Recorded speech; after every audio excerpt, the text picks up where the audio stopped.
election, but we are always caught flat-footed. But now, this time round, we are hoping that the process will be smooth. We have 90 days, and a matter of fact, the selection panel has exactly 90 days to have actually reported in regards to the same. But allow me to first of all air the clip that ran last night, in regards to the CJ, what she said about what the commissioners should strive to endeavor to do. Let's first of all listen in. I, Adams Olo, having been appointed as a member of the Independent Electoral and Boundaries Commission Selection Panel. Minutes after 9 o'clock Monday morning, members of the new IEBC selection panel were sworn in an event witnessed by Chief Justice Martha Koome. Those who took the oath of office were Professor Adams Olo, Nelson Makanda, Ambassador Koki Moli, Evans Misati, Nicodemus Bore Kipchirchir, Andrew Tanoi Kipkoech, and Linda Kiomegaki, while two other members, Fatma Saman and Carol Kituku, missed the occasion.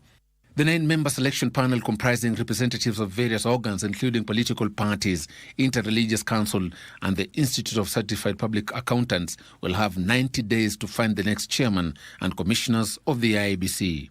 Speaking after the exercise, Chief Justice Martha Koome challenged the panel to seek the best, like Caesar's wife. The future of our democracy depends on the integrity of the men and women you select to lead the IEBC. The commissioners you appoint must be individuals of untainted credibility. While expressing her disappointment at the lack of commissioners, which had denied IEBC the ability to execute its mandate for the last 2 years, the CJ said there is need for a team that must inspire trust and confidence among Kenyans. Your guiding principle must be merit and merit alone. The individuals you select must inspire confidence in the electoral process and uphold the values of transparency, accountability, and inclusivity. Kenyans are watching, and the trust they place in our institutions will be determined by the integrity of the choices you make. Very well, and for avoidance of doubt, that has been CJ Martha Koome yesterday morning during the swearing in of the 9 members. 2 were not sworn in, but I'm sure they will be sworn in regards to the Secretariat and more so in the Secretaries for the Commission. That is a discussion that we'll be having for the next 50 minutes or so in regards to the IEBC and its formulation. And in studio, I'm not alone. I'm joined by 3 experts in regards to matters governance. Beginning from my immediate left, we have Dr. Harun Isaac Hassan. Karibu sana. Asante sana. Dr. Isaac Hassan is a leadership and governance expert. Just next to him, we have Oscar Omondi. Oscar Omondi is a political scientist. He's also a university don. And next to Oscar, we also have Counsel Shadrach Wambui. Wambui is an advocate of the High Court and also a constitutional lawyer. Wambui, Oscar, and Harun, good morning. Morning. Allow me to say Happy New Year, because I've only seen, we've only had a show with Isaac. Yes, I'm still receiving those greetings. Happy New Year. Let me begin with you, Wakili. Yes. There was an objection that had been filed in Kiambu Law Courts in regards to the selection panel. Yes. And the judge there did dismiss it. And something that come out of that is that we are always caught flat-footed when it comes to electoral matters and the IEBC. And most of them have exited either prematurely or disgraced. I'm talking about when we go back to, we had Chisoni, we had Zacchaeus Chisoni, we also had Isaac Hassan. Not this one, but the other one. And even we had Chebukati. Chebukati is praised and also condemned in equal measures. Yes. Why are we always caught flat-footed? And when it comes to matters judicial, this is something that should have been dispensed a long time ago. Well, thank you, Troy, for the invitation, and good morning to the viewers and the listeners at home. Well, there are 2 ways of looking at it. First, we have the political process and the legal process in itself. The political process is guided by the IEBC Act, and the IEBC Act tries to guide us in a manner that we do not create a vacuum. In fact, because the expiry of the term of some of these members or men and women who serve as our commissioners in the IBC is one that is known by law. So the law tries to prescribe a formula in which we should deal with the appointment of fresh commissioners long before the expiry of those that are in office has come to pass. So if we are to follow the process that is prescribed under the IBC Act, it means that we might never have a situation like the one we have had to endure, where we are having a commissioner or a body which is called the IBC as a body, the constitutional body, without its commissioners. Because the law has prescribed a formula that we need to start doing the recruitment 6 months before the expiry of those, the term of those that are in office. So that is a prescription that is set in law. So I think we have failed in the political process, because that is a process that should be spearheaded by the president. And in fact, the wording of the law is that the president shall lead in the appointment of, some of these, the selection panel that shall ultimately come up with some of the replacement of the commissioners that we have. Now, turning to the legal question, we've been seeing a back and forth in court.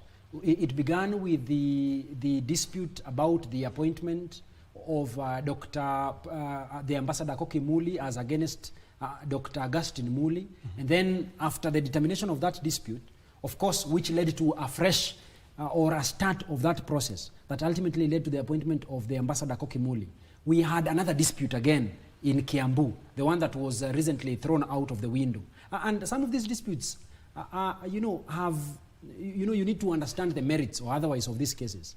And the question that was taken before the Kiambu court, before my Lady Justice Dora Chepkwony, was that the selection of these 9 members, the 9 men and 9 the women and men who now form the selection panel, there was a question that we have 2 Kalenjins and we have 2 Kambas. So for that reason, the petitioner called to question, the ethnic composition of this panel, because we need the Constitution proposes that we need to have a selection of a panel that is the face of the Republic of Kenya, just the one that we are having here. This is the face of the Republic of Kenya. But now, when the court reviewed that nomination process, there is the powers that is given to some people. We call it the ministerial power and the discretional power. So the ministerial power, the ministerial power is when we have a law saying you need to appoint a man. So you cannot appoint a woman, because the law has given you specific demands. You need to appoint a man.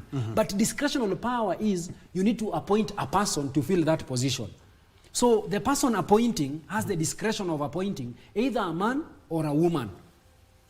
And that is what now the court said, in view of that challenge, well, the people who are doing the appointment ought to have had this in mind, even as I understand that they have the discretional power of choosing whoever they want to be their representative. Secondly, the petitioner also challenged and said that, you see, the panelist, that panelist of about 9 men and women, that panel does not have a representative of persons living with disability.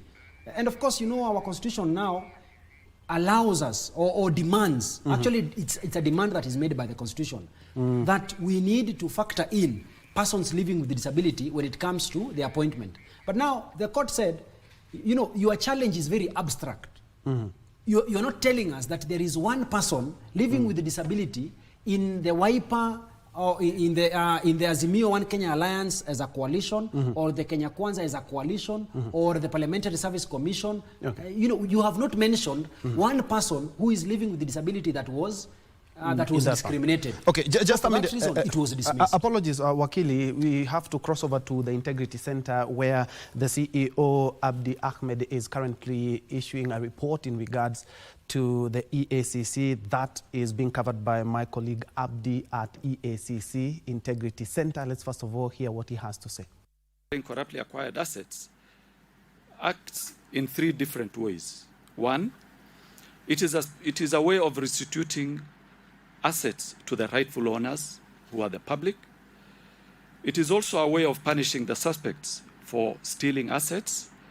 And finally, it is a preventive approach in that it dissuades would-be public officers from stealing public assets, because at the end of the day, if they realize that these assets will be recovered, they may not take the pain of stealing the assets, because eventually they will realize that they will lose those assets. Finally, let me also comment on the charts that were shared with us. When the Director of Preventive Services was presenting, he told us that 42% of the reports that we receive at the Commission are on bribery cases. In most cases, bribery is viewed as not serious corruption offenses. But when you look at the statistics that were given and shared with us, you realize that this is actually a major concern for members of the public, for our country.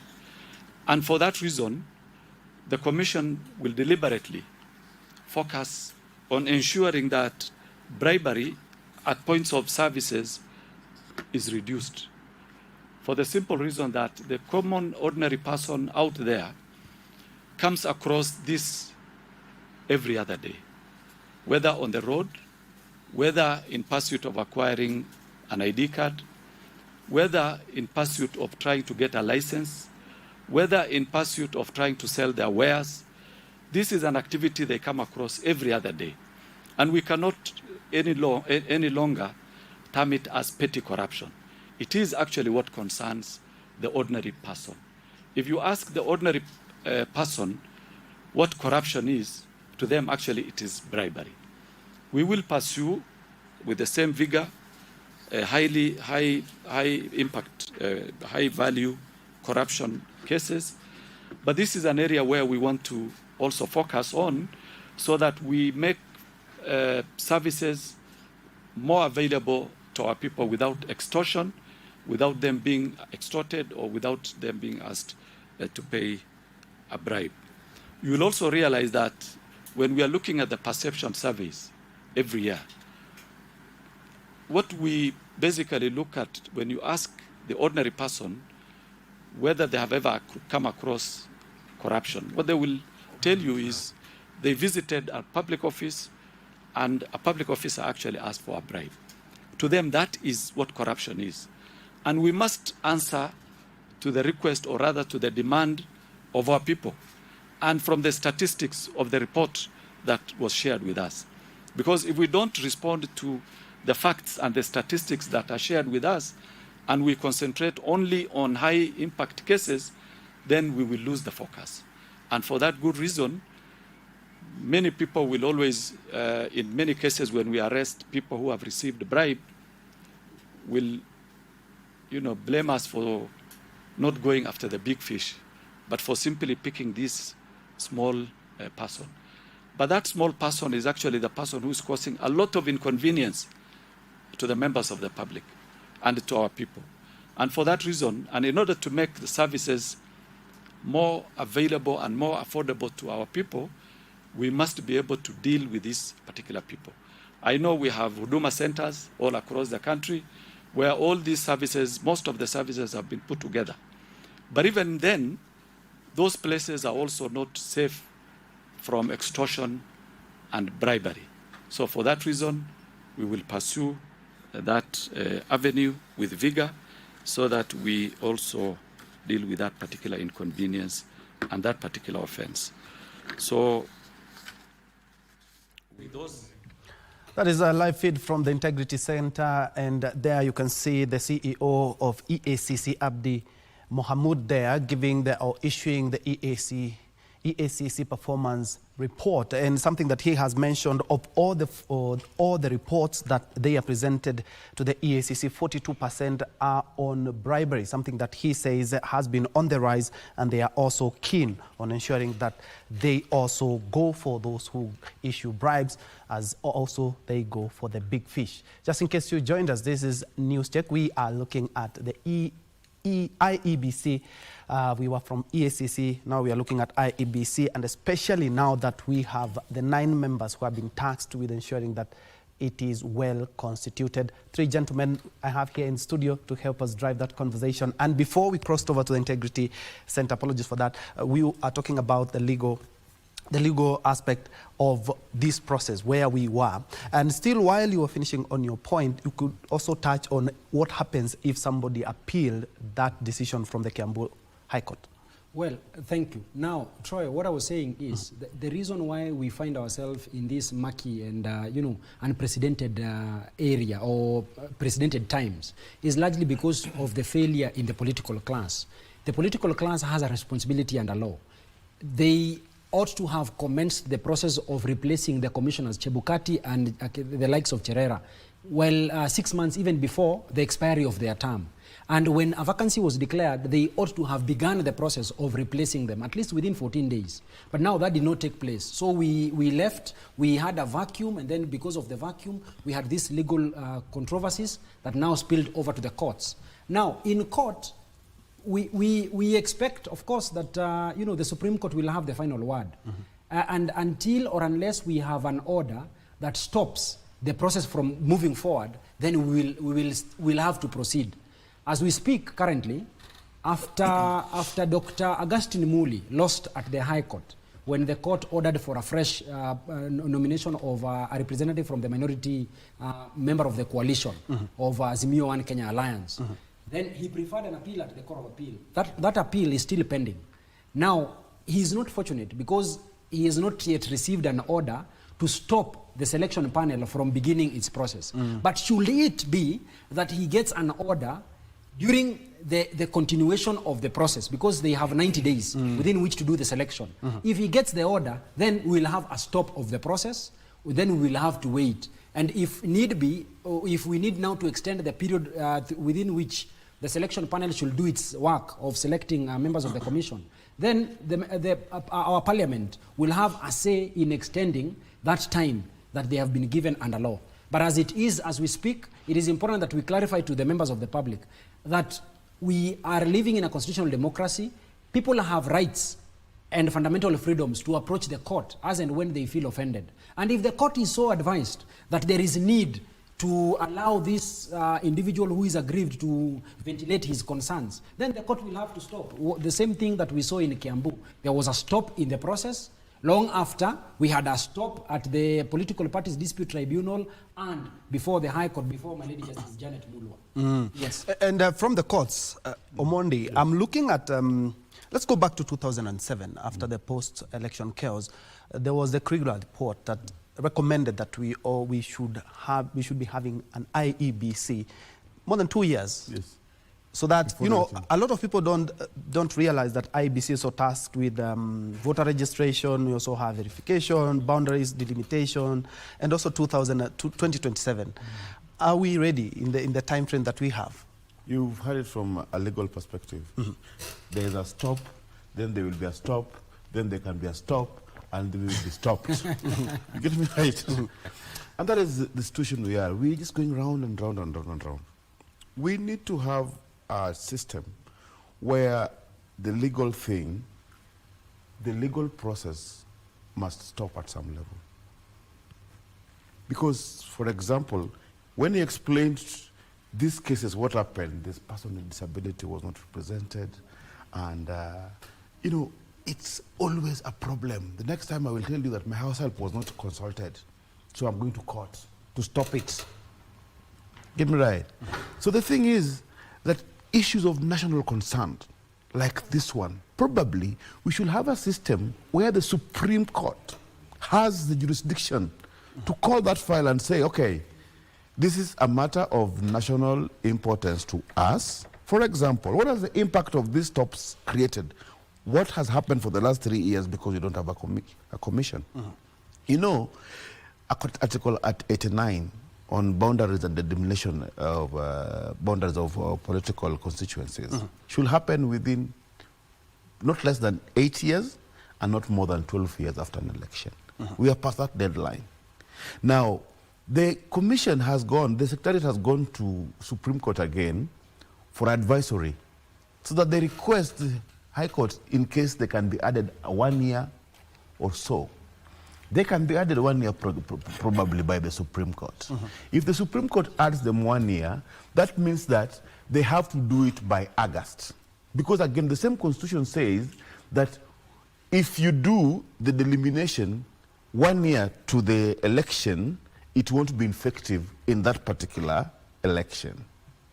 Right. So the delimitation of boundaries is out of our control already. So the impact of these cases are generating a lot of things. Now, we should have a system where not every Tom, Dick, and Harry can be, as much as we respect rights of individuals. We have individual rights, yes, but they're matters of national concern. Magarini, Ugunja, and ODM, who was a nominated MP, who was elected, who was appointed to the executive body, who was nominated, and very many MCAs and very many places have not been, we've not done re-election. Secondly, I tell you what messed up our previous election. The Cherera 4 you're talking about, when were they brought into office? They were brought into office, I think, almost 4 months to the election.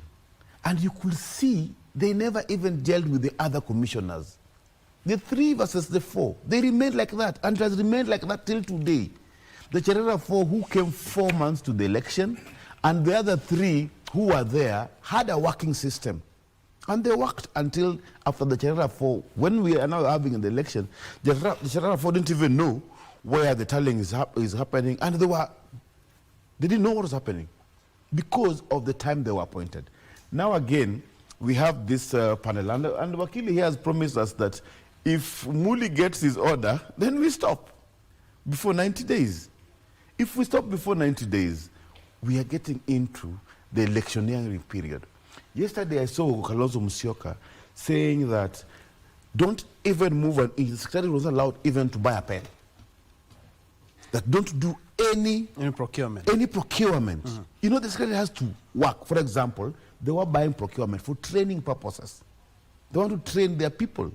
You want to move into an election without people not trained because you're saying don't. And the same Kalonzo is saying that don't rig this election. The election will be rigged not because of anybody who is willing to rig the election, because unpreparedness of the IEBC.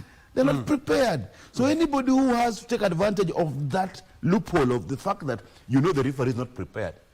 The referee has malaria, and you're sure that the referee cannot run. So you can always time and run past the offside block and win unfairly, only because the referee is not prepared. We don't want that system to work. The stakeholders of the electoral process don't want it to work. All these bottlenecks are put by the same stakeholders. The candidates, I've one time worked as an RO, a returning officer for a political party. That was the most difficult thing to do because nobody, amongst those 10 candidates who are there, nobody wanted a fair process. These stakeholders must always be willing to have a fair process to give the referee easy time. All of them must be for a fair process. But if the stakeholders, for example now, I don't think if Gachagua and group want a fair process. I don't think if William Ruto and group want a fair process. I don't think anybody wants a fair process. Everybody wants to take advantage of the messes that IBC will, so that they control government, so that we win elections unfairly. And it's not only Kenyan system. But we can change that if we have a functional judiciary and judiciary as well. Yes, this guy said stop. There will be a stop and another stop, another stop. Now they're saying Adam Solo, for example, who was sworn in. I've seen Adam Solo being sworn in. Yes. As an advisor to the president. I think it comes from probably comes from the wrong extraction, and it should not be in that panel. I'm giving a story. One day I watched. I don't know if you've watched Blood Diamond. Yes. There's an old mother that asked, why are they fighting in our village? Because he's shocked of what is happening in their village in Sierra Leone. And why are they fighting? Then a young boy tells him that they've discovered diamond here. That's why they're fighting here. And the old mother says, oh, I wish they don't discover oil because we'll all be dead. You get me right? Yeah. If selecting a panel has been this difficult I'm telling you, we won't have commissioners. We will. We are hopeful. They have 90 days. We need to be optimistic about it. Allow me now to go to Doc. I'm looking at how we can, the electoral body can increase public trust and confidence. Why I'm saying this, we had Kivoito, we had Zacchaeus Chesoni, we had Isaac Hassan, we had Chebukati, who I can comfortably say that they both had praises and castigations in equal measures. How do we ensure that the electoral body is accountable and Kenyans also have faith and trust in the IEBC? Because it's the match referee, as Omondi has said. Njue, I think from the script we read, electoral matters are driven by politicians. And electoral matters are also dishonored by politicians. And the reason as to why I'm saying that is that if we are based on certain principles and ideologies that governs our processes and no one can influence it, then public confidence can always come. The issue is, if I stand out here as a politician and see the things are not working in my favor, I will have to spoil the referee, which is IEBC. And IEBC remains the culprit of circumstance in every election. I don't think if anyone who has been, or a Kenyan who has been appointed to become a commissioner or an official within the secretariat of IEBC will want to do a dirty job if he will not going to be influenced by politicians, political parties leaders, or even the government of the day. The reason is that every entity who will want to use the IEBC will want to use them the wrong way. Nobody wants to use them the right, fair way that is accepted by everyone. So the confidence that we gain from the public is based on how we package our electioneering process. Both the political parties, political leaders, the government of the day, as well as the officials of IEBC. And from experience, I know the mistake or the burden always remains with the referee. Because if I am the one who is the politician who was interested in securing the government of the day and things have not worked in my favor, I condemn the referee. I don't know. Kenyans, I think, want to win. Everybody wants to win. And therefore, there is no need of having democracy where the public decide on who goes to win, where, and represent them. Here, the challenge is that if I lose, the referee is the one who has led to that. We have talked about almost 1.5 years the issue of Sava. What had Sava to do with IEBC, and yet IEBC have already read the results and the results were already public?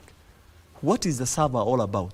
Will the Sava change any decision that the common public has already endorsed and people have already taken offices? So the issue of looking at issues related to the system, the Sava, aftermath of election is just to condemn the IEBC. But the bottom line is that the challenge we are facing is coming from the politicians, political parties, as well as the government of the day. Secondly, we do not have principles and rules that govern our ideology. Because people with no ideology and just wake up and make their own informed decision in regards to how best they will want to win an election, and even themselves have no credibility in front of the public. You know, it's all about who is looking for credibility and how do certain systems be trusted. If the commissioners are people of credibility and they have been given the task to do the work, let's wait for them to do their job. And we can assess individual-based situation where we will going to say, this particular commissioner has an issue. Because when they splitted in the last election, my colleague has mentioned the commissioners will have been appointed 6 months or so before their term expires. But I think in our in our previous arrangement, the 4 commissioners who bolted out of the system were designed in a manner that if the other 3 commissioners' term expires, these 4 still remains in office to have continuity as they appoint the other 2 commissioners as well as the chair. And that has been the arrangement that every institution always make, because there's always what is called a backup system. So where we had a challenge is that because they were appointed some few months, as my colleague has put it, to the election, and they never understood their role, they became fanatic of their masters who have employed them. And therefore they had to either deliver or go out. And therefore they did not go in there to represent Kenyans. They represented individuals or political parties whom they thought they will take them through the system and win and probably get an opportunity to become a cabinet secretary or a principal secretary in the government of the day or an ambassador. But that never worked. So the only option they had was to condemn themselves and destroy their career, because ideally you are not supposed to be splitting if you are a referee, and the collective decisions that you make must be systematic, must be convincing, and must be in the interest of your career as well as the job or the responsibility you are bestowed upon. And therefore, the challenge is our politicians, and the reason as to why we were not able to get any commissioner for almost 2 years now, to the extent that much of the constituencies that have lost their members of parliament, particularly in my area, we have a constituency just attached to Mandera West constituency, which is Banisha constituency, and he was the first member of parliament to lose his life, and yet that constituency, until to date, has not been represented. It's almost 2 years. So that is very unfair. And the process that we are scrambling on, where we are saying selection panel goes to court, we have not been done, stop on this. This is a monkey business that some people are doing. We do not want this monkey business. We want people to be served, and the only way to serve people so that we don't remain in constitutional crisis where we are now, we must have commissioners in office as soon as possible. Whoever come to that office, we don't care. We don't want constitutional crisis. I think the matter of people becoming an object of disturbance in the courts, where people just run with something to the court and they expect the court to solve their issues. That should be stopped. Yes, and Wambo is still on the same. Allow me to pick from where Doc has left. Constituencies like Banisa, there are a number of Magarini, Ugunja, there are a number. And a practical example is Banisa, which is 2 years without a member of parliament. What remedies can they have? There are kids there who need bursaries. There are roads there who depend on the NGCDF. What remedies can they have? Well, Troy, the truth of the matter is that time does not wait even for a king. It waits for no man. So, you know, it happens that in our constitutional democracy, what we have given to ourselves is a term of at least 5 years that is renewable upon your re-election. So, the Banisa, the Magarini, the Ugunja people they're actually tied down to the constitution, that their area member of representative or their area member of parliament ought to have been to be in office from the election of the year 2022 to 2027. So if it happens something in between, we are supposed to come up with something called a by-election so that we can have a replacement as quick as is possible. But because of the lack of these commissioners, the lack of the IEBC commissioners, then we've had what is called now the lacuna in representation, especially when it comes to even, we even have ward representatives that are not there. So for that reason, it is just but a sorry for now, because there is no way that we will have any person who will be elected in a by-election probably come the end of this year, serving for a term exceeding 2027. So that, we'll have people who think that because they lost their representative 1 year into the, after the election, then they will probably have to be compensated for the 3 years. So that they will want now to go for an election in the year 2030. It is not possible under law. So you just have to, just count your losses, know that time has gone, The only thing that we'll have is probably just go to the ballot, elect someone that is expeditious in the way in which he does his things very quickly, so that we can have the situation of these young kids salvaged. I know we have so many kids who depend on the CDF. I'm actually a beneficiary of the CDF, of Madhare. The bursaries. Yes, I was educated by those bursaries. And I know that there are children who have lost out for this number of years that their representatives have been away. But what can we do? If you are in class 8, you must have graduated. You will not wait until you have a representative in parliament so that your life moves forward. So these are some of the losses that we have to endure as a people because of the current constitutional dispensation. And I heard Daktari say, and it is true, while it is true that you know, some of these 4 commissioners that came in belatedly after or before the election of the year 2022, the likes of the Cherera, were supposed to come and fill in a gap, you know, following probably the expiry of the term, the 6-year period of Chebukati and the group. Well, that is true, but that in itself amounts now to remaking of the constitution or remaking of the law. The IEBC Act under the first schedule has prescribed that, you see, we need to be forward thinking. We need to look forward. We need to know that, you see, you've been appointed for 6 years.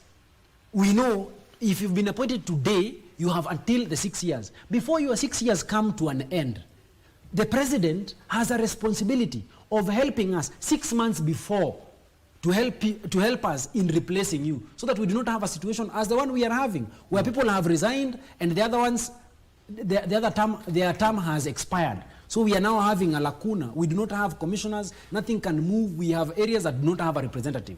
So really, the law is what it is. These people who came up with this law thought very thoroughly about some of these consequences. Let us just adhere to those. Let us adhere to those laws. If the courts have been called upon to adjudicate on disputes, let us ban the midnight oil. We should not have a situation where the court is staying with a dispute for a long time. No. I think when it comes to election matters, and this is what we've been doing for the period of time I've been participating as a lawyer representing either someone who has lost or won an election or nominations. When we have these disputes, they are hard and determined expeditiously. We ban the midnight oil. At some point, we were even litigating on Saturdays and Sunday.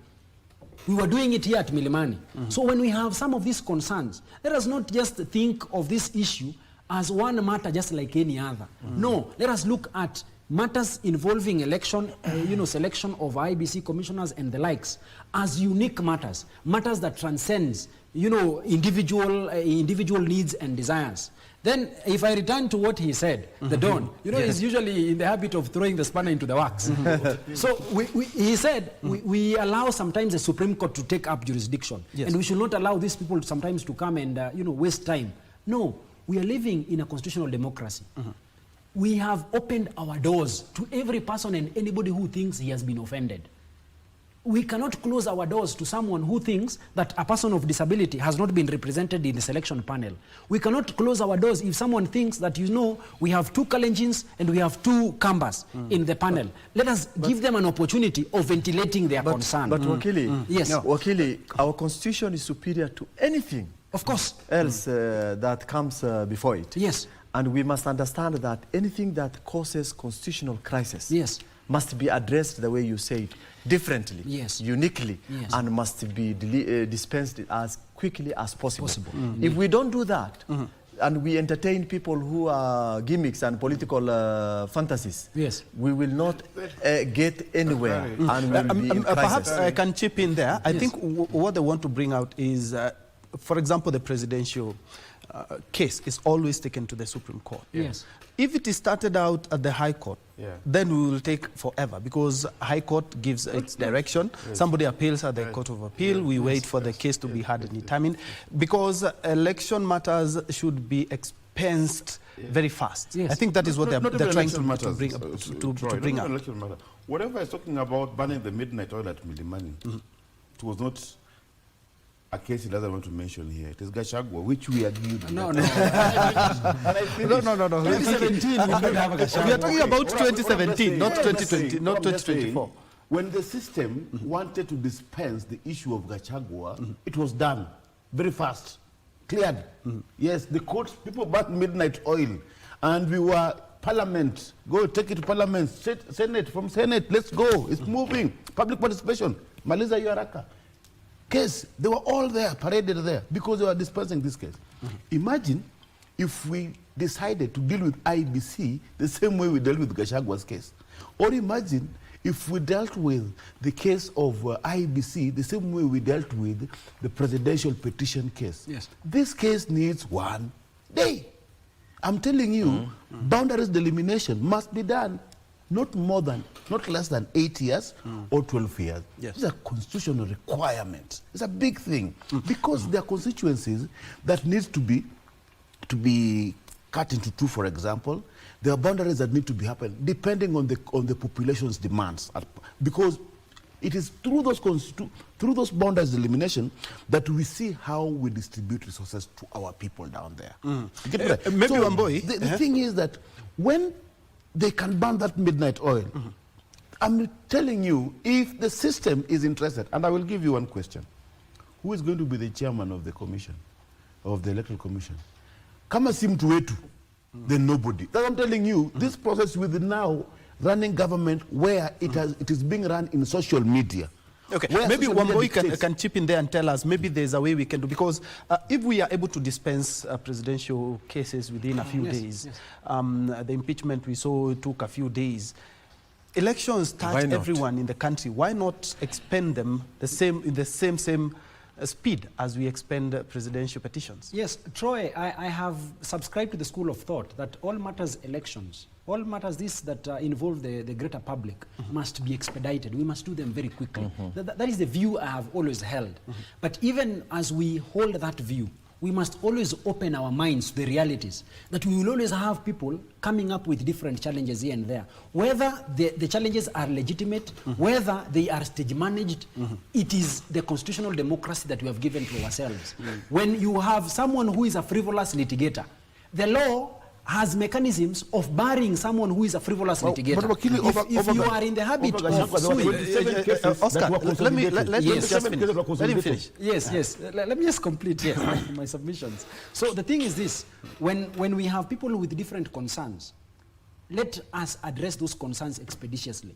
If someone is deemed or is thought to be a vexatious litigant, a vexatious litigant or a frivolous litigant is an individual who is just there for the sake of wasting the court's time. And we have an act of parliament that deals with declaring this person as vexatious. And you know, these are some of the things. And if someone is not satisfied with the decision that has been made by the High Court, we have avenues of appeal going all the way to the Supreme Court. And this is what we have decided for ourselves. We have said that our judges at the High Court are not all-knowing. Sometimes they can fall into error. We have decided let us have a court of appeal. And then we have said we will not allow one man or one woman to decide on that matter. Let us have 3. But even with the 3, we have said that there are also people with imperfections. They can always err. We have said let us go to the Supreme Court where we have 7 men and women. But to that extent, let us always give room to our constitutional democracy to grow. The problem we are having with this country is looking at the law as an inconvenience. The law is there. It has been formed for the purpose of giving us a prediction so that we can predict the future. I want to have a question here. You know, what we are discussing, yes, it is right, but this is what is happening. But we are discussing what ought to happen. It is different because it's talking about the realistic thing. But what I'm discussing is what ought to happen, because now we have caught ourselves in this mess. For example, a court of appeal or a Supreme Court comes to declare 2023 finance bill unconstitutional. This is a finance bill that has already been implemented for 2 years, for example. You know, some of these decisions should be taken at the right time. I mean, I'm questioning an issue where 2023 finance bill, which government has implemented, Troy's money has been pushed to fund some housing levy somewhere for 2 years, then the courts come to declare it unconstitutional. Yes, I agree this is unconstitutional. The court is right. But timing. What happens? What about if Troy goes back to court and say, refund me back the money? So the government is supposed to refund those monies. Because if it was declared unconstitutional. And now, if we can operate like that, imagine I'm teaching at a university, and then the university something declares that I was not a lecturer for 10 years that I taught there. That means the students who passed in my class are all their results are declared. They are quacks. They are quacks. You get me right? We should have gotten a system to know at time by time that this was not right. For example, what I'm talking about, and I promise you'll call me here again, this discussion we are having, we are not going to arrive at a chairman because Njue, one thing, the commissioners won't be accepted. Okay. Because I think we're jumping the gun. There's just been sworn in yesterday. Can I just finish something? Yes. Already I can see people preparing, political systems preparing to reject the elections. All right. So we really don't want to speculate. That crystal ball to see what's coming tomorrow. Yes. And Doc, we are talking about the installation of IEBC is purely a part of electoral reforms. What exactly should we be looking at or prioritizing or strengthening? Because we've had issues from voter registration, we've had issues during matter security. Yes. People talking about constitutionally, there are three things free and fair. There are three things that must be done as soon as we constitute the commission.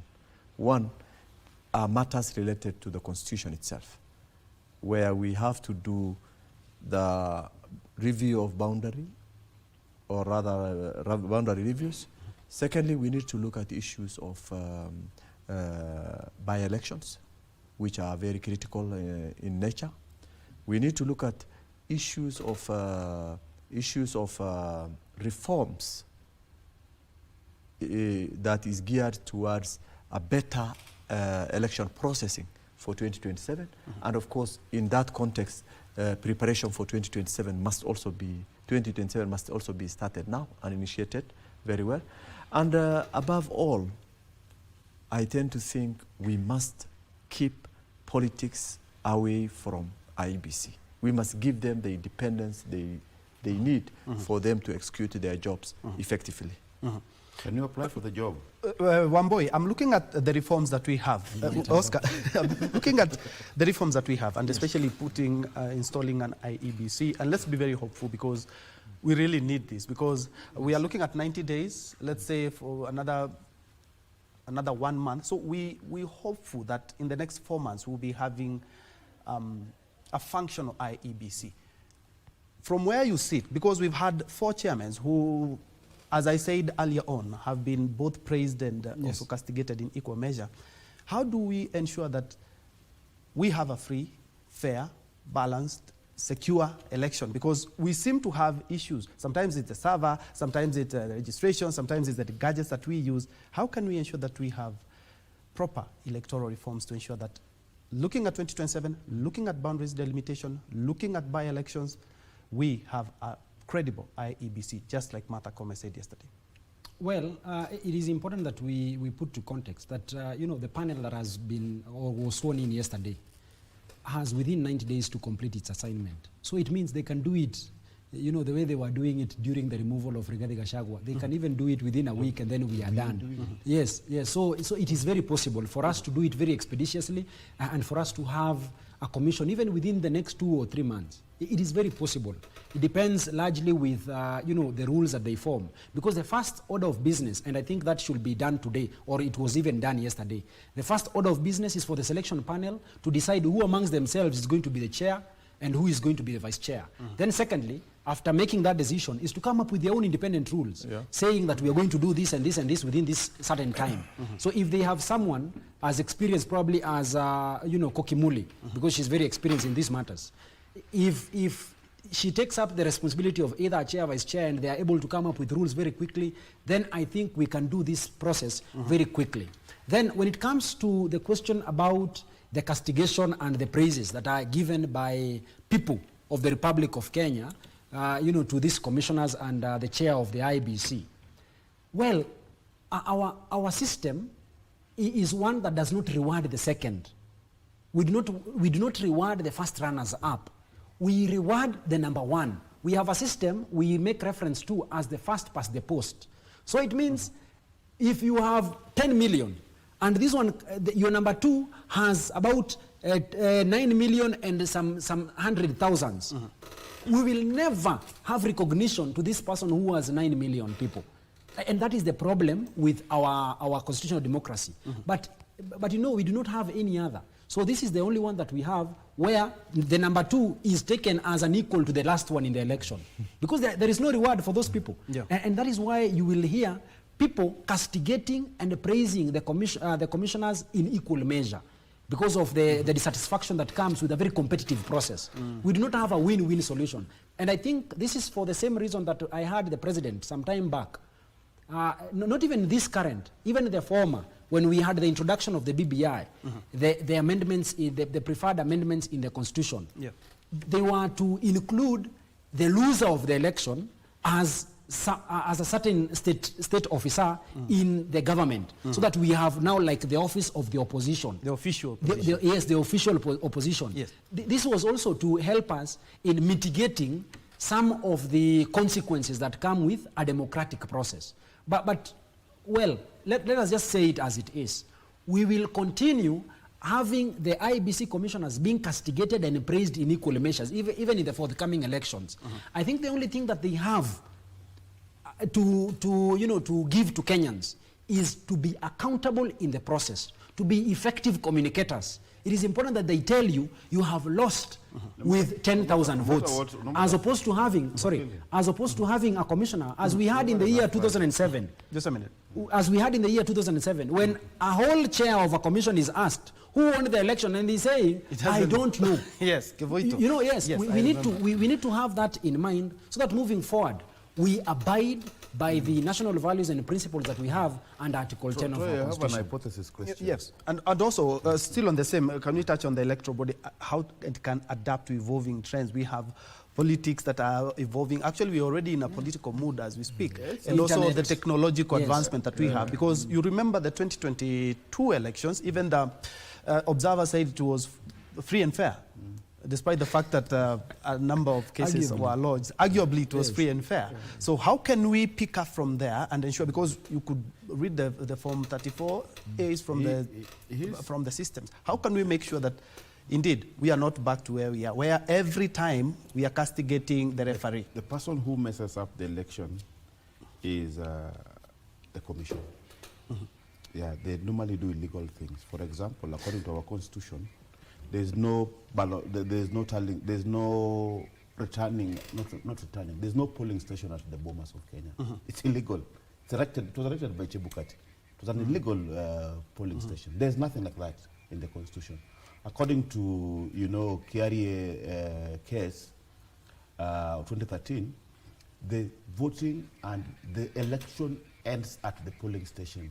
So the RO is the chief person there. We should get those votes from there, and Bomas only tallies. For example, now we're going to be discussing about the selection process of the chairmanship of IEBC. Will you accept to allow a Kalenjin to become a chairman of the IEBC, for example? I have no problem. I have school with them. No, I'm saying this. You might be having, it's okay, because you think there can be somebody with integrity. But I think being that our president is a Kalenjin, and sometimes you just need to be very practical. If you get a super guy whom you think will be independent and he comes from the same extraction as the president of the day, then the people will definitely reject. Because we are a tribal, we mobilize based on our tribes. That is the truth of the matter. If you get somebody who is a Kikuyu, for example, now, the people will reject, say no, but he might be very independent, a professor of this independent, of electoral, who probably has run elections elsewhere. But the way we mobilize for political experience in the country is mostly tribal. So even when we start this process, when they say Adams Olu should leave the commission, for example, to me, I think it comes from the wrong extraction, for example.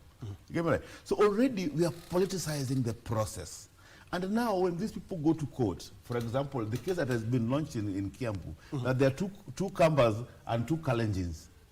Look at that case, for example.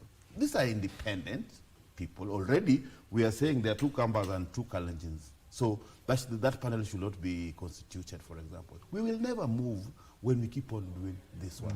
When we see the second name and we say, okay, we've already, there's prejudice, you've been judged. You can never be independent in such a system. For example, I teach at the university, so I'm qualified to apply for chairmanship of the. But will I be given? That's why I asked. No, you're not qualified.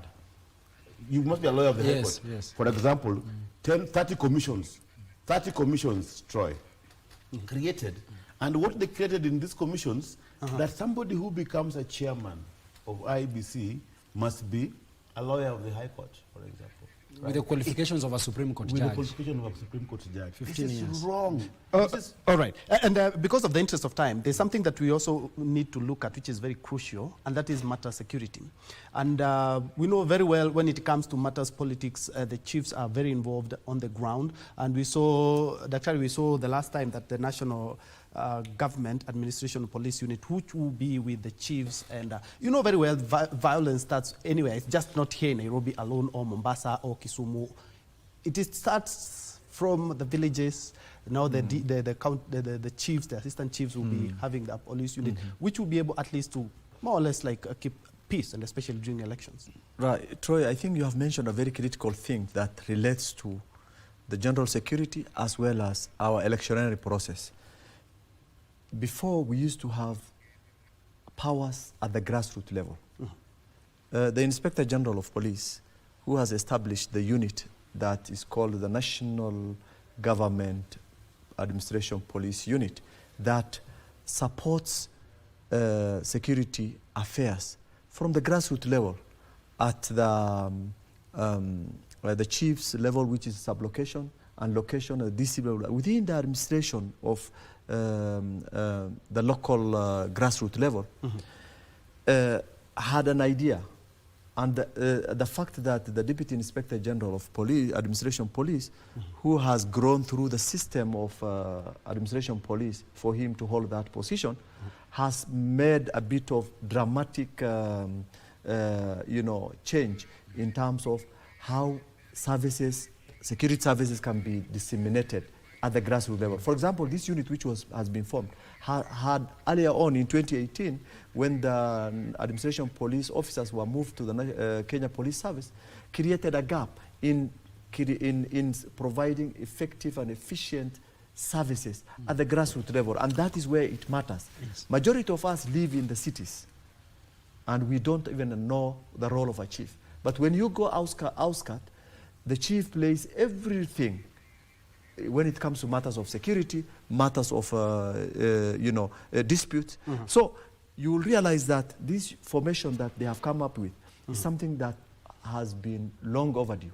And now the fact that it has come, we know if this is implemented, you will realize that government policies will be implemented at the grassroots level. The chiefs have been made redundant. People with certain uniform, security uniform, but with no teeth. Then you will realize that there is also alternative dispute resolution, where the chief used to sit there with his security apparatus and adjudicate between the conflict between the parties. This has disappeared, and the people could not access justice even at the grassroots level. There are people who cannot travel to the nearest police station simply because the chief is there. The only person they hope to help their problem is this particular, for example, decentralization of government services across down there. Yeah. And finally, I think there's one point that is very crucial, is that you remember chiefs have experienced challenges. They have been instructed to execute the mandate of removing alcohol issues, drugs, and these other things. And yet, he has no forces to support him. And therefore, I think this process that the Deputy Inspector General of Administration Police will be heading is a process that is, I think we see the light in terms of security services going to the grassroots level. Allow me to give you 30 seconds each for your closing statement, and also you can maybe touch on the role of even civil societies, us as the media, because we also need to educate the public in regards to electoral matters, and also informing the public on their electoral rights. Oscar. Yeah, I think for us to, from what Kome has said, for us to move, we must make sure we fix our electoral processes, we fix our electoral procedures. And for us to fix electoral procedures, Kenyans themselves must take it upon themselves to make sure that we do something differently. But if we keep on going with these litigations in court and the political machinations, interference, we will never move. If we don't move and get an electoral system that works for us, we can never move on as a country. And everybody must be involved as a stakeholder, the media, the civil society, and everybody else. And we must be rational in all our ideas, how we make things move for ourselves. All right, Wambui? Well, I think the problems we've been enduring as a country, and what probably you saw as a consequence of the endurance on the 25th day of June last year, you know, the Maandamano, the Gen Z revolution in this country, is largely due to a failed leadership. We have leaders that we can never trust with the responsibility of checking other leaders. Our parliamentarians have failed us to a large extent. And that should explain why the youth have been speaking on all these platforms, whether the X, Facebook, and there have been, these cases of abductions. So I think as the media, as the civil society, as a people, the people who are here, we have a role and responsibility of educating Kenyans that the power lies in their vote. That indeed, this is the right time for young men and young women like myself to go out there and register. Let us take advantage. Let us take our IDs, register as voters. Let us participate actively in the elections. We have members of parliament who don't care anything about us. They only care about their big stomachs. They only care about, some of the perks that they get. So we have an opportunity come the year 2027 to make right what has been perpetually made wrong in this country. Doc, 10 seconds. No, I think it's very clear that Kenyans are yearning for fair electoral process, and the only thing that I'll tell Kenyans is that, as the Wakili has said, they have the power with them. And the few Kenyans who like, interrupting the processes, I think they should stop that. Let's serve Kenyans, and let's make sure that our election processes is credited like the way we are credited in all other aspects within this region. Because we are much better than other countries within this region, East and Central Africa. But the way we are heading to, and the way we change our goalposts, I think we may eventually end up becoming the worst. And therefore, the best thing for us is we make sure we take things constitutionally, and we do it professionally, and without having a crisis every other time on issues that we are able to solve the earliest time possible. Indeed, indeed. And as you've said, rightly said, that a lot of countries, especially in East Africa, are really catching up with the big powerhouse that is Kenya. That is Dr. Harun Isaac Hassan, who is a leadership and governance expert. Just next to him, we had Oscar Omondi, who is a political scientist and also a university lecturer. Just next to him, we have a constitutional lawyer and also leadership and governance expert, Wambui. I don't think he's a Gen Z, but we have Shadrach Wambui. Gentlemen, thank you indeed so much for making time and for your insight as well. Thank you. Yeah. Well, that's where we put a cap on the first hour in regards to matters the IEBC reconstitution, and we are all hopeful in the 90 days that have been mandated, they will actualize a functional and actually an IEBC that will make Kenyans proud. On the second hour, remember January is the cervical cancer celebration month, and there are a lot of activities that happen during this month. So after the next 2-3 minutes, I'll also be joined by a Dr. Aurora Maranga from the Kenyatta National Hospital. I'll be telling you more about her and exactly what we'll be talking about in regards to cervical cancer. Anything that you need to ask, kindly be ready with a pen and paper. Let's take a quick break. We'll be right back.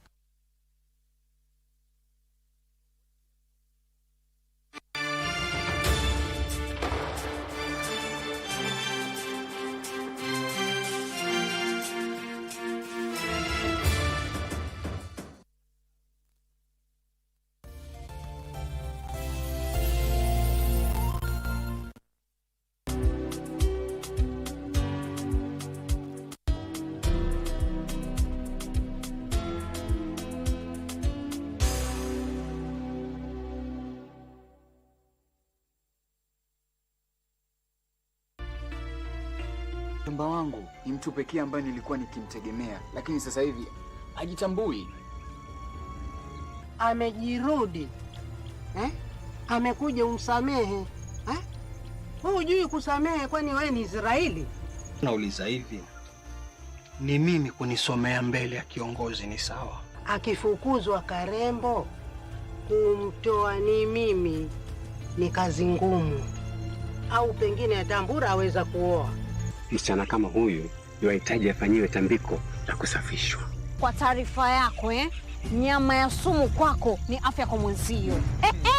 Ama kumwelezea mtu ukweli ni kumtusi, basi hata wewe pia nitakutusi. Wasemaje? I never heard a music so sweet. I repeat. Wagwan, me brethren, big things are going. Remember, each and every Monday we have to shell down the place with nothing but the best of smooth reggae vibes in your favorite station. You know these things, man. Alafu kila Tuesday, kata simu tupo side, giving you Kenyan music from the 254.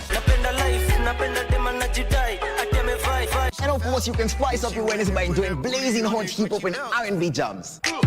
We don't got no label. She says she want bottles. Vibes and vibes as we go all across Africa, Kenya, Nigeria, Ghana, all the way to Tanzania to give you nothing but the best on Afro Thursday.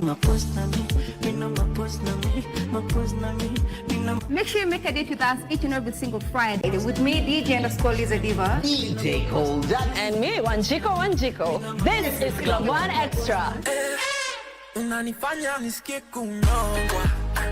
Hadija ai, mani especially ukisonga.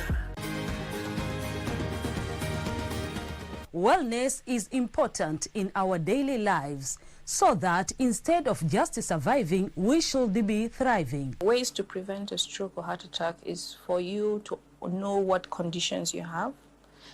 By regular checkup, people don't know they have hypertension, they don't know they have diabetes. I was pre-diabetic.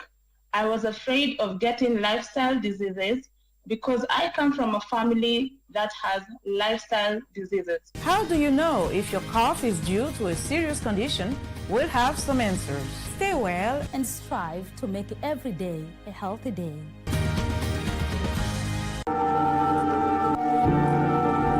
You almost messed up. You need to tell me the truth. I did help your dad find the guy.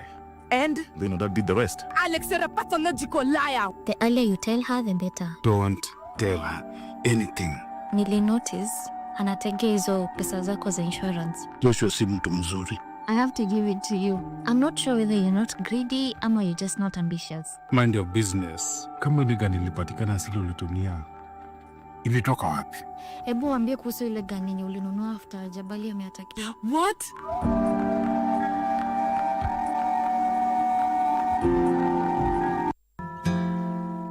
And do you want to do that? It depends on your time. I'm fine whenever. I'm so excited. I'm almost in tears because of that. I hope you keep up the good work, love me deeply, and don't let down your fans' expectations of you. Did I come at a really bad time? Don't always run to my place. Hey, prop man, who put this clock here? Isn't it morning? You wrote it as night. 8:34, 35. Are you trying to fool me, huh? Off with it. I've memorized everything. اسأل تفتح أبوابا اسأل وستجد جوابا سراب الكون ستعرف. Akiangalia huko anakuwa ni mwenye kulia, akiangalia huko anakuwa ni mwenye kutabasamu. Kisha kauliza ya Adam alayhi salam, kwa nini ukiangalia mkuliani kwako unakuwa ni mwenye kutabasamu? Kwa nini ukiangalia kushotoni kwako unakuwa ni mwenye kulia sana? Anasema kwa sababu nikiangalia kuliani kwangu naangalia watoto wangu waliokuwa wema. Iwapo mja atatekeleza amri za Allah subhanahu wa ta'ala na kuhifadhi haki za Allah subhanahu wa ta'ala, basi Allah atakuwa ni masikio yake ambayo yule mja atasikia nayo. Vile vile pia Allah atakuwa ni macho yake ambayo yule mja atatumia kuona. Kuna unaloshindwa kimetanda.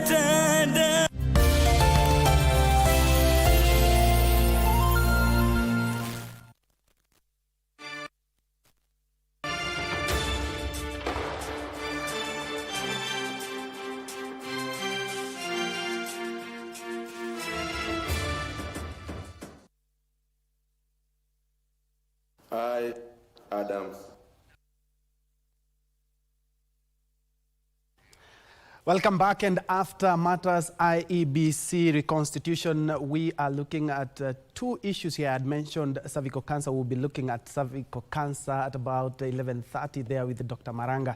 But allow me now to also chip in matters publication. And for that, very quickly, allow me to introduce a lady and a gentleman. Beginning from my immediate left, we have Ivy Wangui. Ivy is a senior editor at Solano Publication, and just next to her we have Zachary Kabera, who is not only an author but also a publisher at Solano Publication. And very quickly, this is something that he has been able to publish. He's calling it Unshaken, more or less like an inspiration, finding your true north through life's trials. And there's something that I have been able to pick up here: to all the unwavering souls who refuse to bend under the weight of life's storm. I'm quite sure everybody is passing through a storm of a kind in his or her own life. But allow me to very quickly introduce them. Beginning with you, Bona Kabera. What is the current state of publishing in the country? And we're looking at books. Most people are on phones, yes, including e-books as well. Yes. What is the current state in the country? People are yearning. Can I greet the viewers as well? Yes, yes, by all means. Yeah, thank you. Good morning, viewers. I also want to appreciate for this opportunity, even to talk about this publishing and the authorship. Thank you, Ben Troy, for this. I want to say that people are yearning for information, and they are yearning for help. And probably, even if the culture seems to be dying, at the end of the day, we want to keep the hope alive about reading, getting information, getting help, because that is what we're going to do. And that is why, even when you're talking about authorship, even with self-publishing, we have to do it. Maybe there may be some challenges here and there, you know, like the self-publishers and all that. And that is why we have the rights of Solano, who are coming in to help the self-publishers, so that we create that culture. And we have to keep the hope alive about, let us read, let's get the information. And I'm saying this because if you have been very keen, you have noticed that even newspapers, lots of them, are now switching to digital platforms as well. Sure. Ivy, I'm looking at how the rise of digital platforms, e.g. e-books or online platforms, has really impacted traditional publishing. It has been a growing curve for the last decade, but it's been an amazing journey as well. We have to accept that we're growing, technology is booming, and we have to integrate. So yeah, it has impacted traditional publishing, but what it has done is it has forced us to adapt. So most publications now are like, for Zach here, we want to start working on an ebook as well, so that it's available even to young readers who maybe might think getting print is hard or it's expensive or actually it's just out of reach. We are going to work on ebooks, and that's what we do with Solano. We try to distribute books, be it ebooks, be it audiobooks. Yeah. Yeah, and Zach, I'm looking at the reading culture in the country. Yes. Even before the digital the invention of digital technology, the reading culture, and especially in developing countries, had not been quite good, because even the access to such a book could be quite expensive for people. But now we have online platforms and ebooks as well. How do we inculcate the reading culture? Because we are not about to just get rid of traditional publishing. Yes. We are not going to give up. Of course, the platforms has changed everything. The dynamics have changed. But at the end of the day, that information is required. And that is what she's saying. We need, like this book, let us put it on an e-platform so that we can accommodate even the new readers, because we have to calculate that culture. That's what I'm saying. But it, of course, is a bit challenging. But if you think ignorance is something, then let us see the cost of it. All right, and we'll also be looking at some of the challenges you guys are facing, because I know this is quite something to put your ideas together, to look for market, to sell this thing, and to ensure that people are reading books, just not on social media as well. But for now, let's first of all cross over to the KICC, where PS Dr. Raymond Omolo, who is the PS for Interior, is currently at the swearing-in of the committee, the 42-member committee that has been tasked with looking into cases of femicide in the country. Let's first of all listen in. Issues around morality, and it calls on all of us to have a much more broader view of things. Yes, the women and the girls are most affected, actually, the majority. But then Harriet has spoken about the boy child as well. And it is something that is very easy to forget, or to imagine that the male gender is not actually affected. I think there's a lot that has been done to bring up the girl child, to the point that the boy child either feels intimidated or is neglected. And some of that happens quite unconsciously within the society that we live in.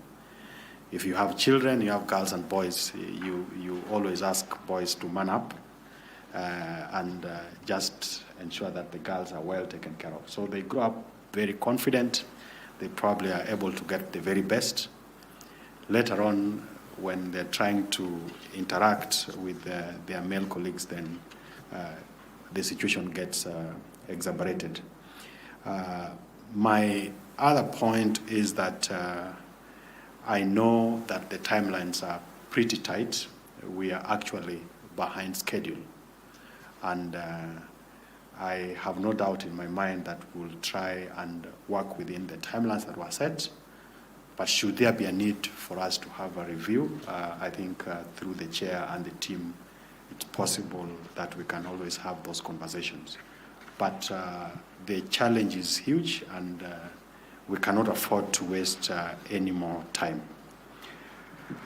Let me then go through what our chief guest would have spoken to.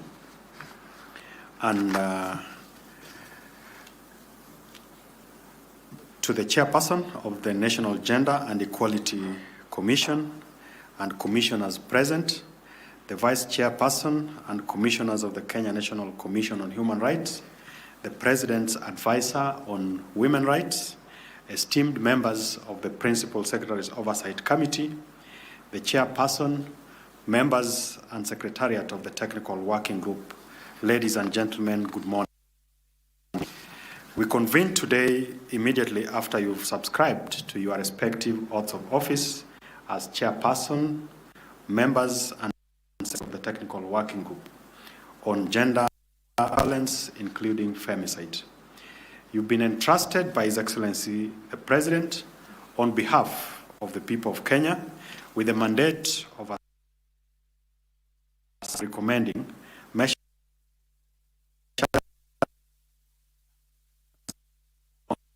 to GBV, and it's a very consequential task given the central place of family as a basic unit of society and the basis of society and the inherent dignity of individual freedom. The family building, and no nation can above the quality of values collectively exposed at the family level.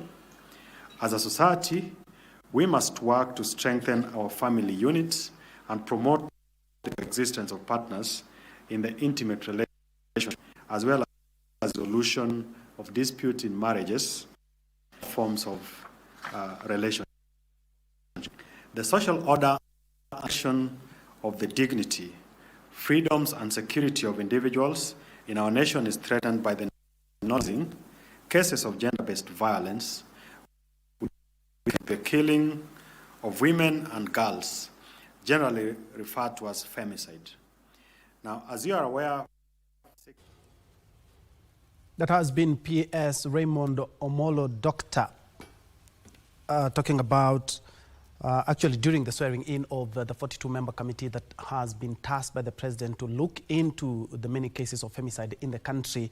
And just to recap, what he's talked about is ensuring that they keep up with the mandate of the committee, just giving them some pearls of wisdom in regards to how to go about their work. That task force is supposed to begin its work immediately and report to the president. Remember, it was mandated by the head of state. This is KBC News Check, and we are looking at matters publishing on the second hour. A little later, we'll also be looking at cervical cancer as we are celebrating, always having a lot of relook into the cancer that has really claimed a lot of Kenyans and a lot of Africans as well. But back to publishing, before we left, Bwana Zachary, we were talking about how do we inculcate the reading culture. People want to be on their digital devices. Nobody wants to be, very few wants to pick up a book and write. We really need to look at that as well. Yes, because if we don't read, ignorance is very costly.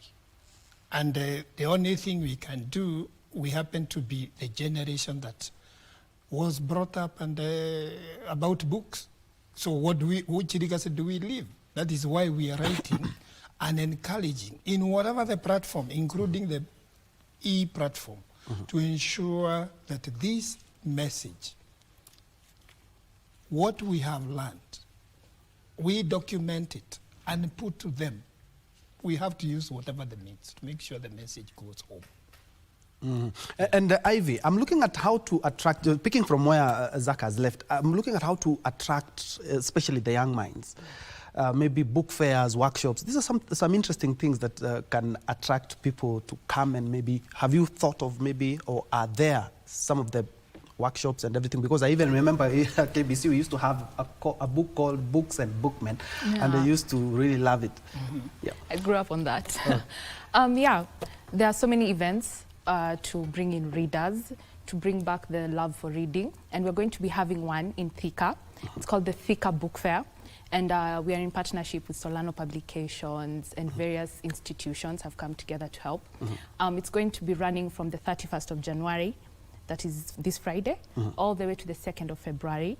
And on Saturday, 1st February, we're going to be having a workshop for secondary school learners, a workshop on A Parliament of Owls. The author is going to be giving a workshop. We'll also be having the official book launch for Unshaken, the book you have in your hands. It's going to be held at 2 p.m. at Ananas Mall, Makongeni, Thika. What should we be looking out for, or what shall we expect, and especially those who will attend the book fair? We're going to be having exhibitions by various authors, independent authors, published authors. We're going to be having the workshops for learners, a creative writing seminar for budding writers.